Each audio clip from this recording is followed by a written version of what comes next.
Hello and welcome back to my channel. তো ready হয়ে বেরিয়ে পড়েছি।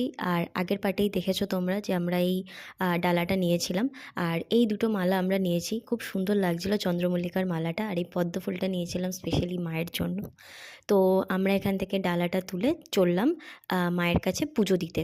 তো আমরা যেহেতু অনেক লেট ছিলাম আর অনেক লাইনও ছিল, তাই আমরা পেছনের দিক থেকে এন্ট্রি নিয়েছিলাম যাতে খুব তাড়াতাড়ি হয়ে যায়। আর সত্যি বলতে খুব ভালোভাবে পুজো দিয়েছি মাকে স্পর্শ করে। আর যেহেতু তারাপীঠ আমার কাছে ফার্স্ট টাইম ছিল, তো আমার অভিজ্ঞতা খুবই ভালো। তারপরেই যেহেতু মন্দিরের ভেতরে কোনো ক্লিপ নেওয়া যায় না, তো বাইরে বেরিয়ে আমি আর বর কিছু ক্লিপ নিলাম, কিছু ফটো তুললাম। তারপরে চলে এলাম বাবার মাথায় জল ঢালতে। যেহেতু ছিল সোমবার, তাহলে সুযোগটা কেন ছাড়ি। তো সেই কারণে বাবার মাথায় জল ঢেলে পুরোহিত মশাইয়ের কাছ থেকে বেলপাতা নিয়ে চলে এলাম বজরংবলীর মন্দিরে বাবাকে দর্শন করতে। দর্শন করে ধূপ মোমবাতি জ্বালিয়ে, আর এখানে দেখো ছোট্ট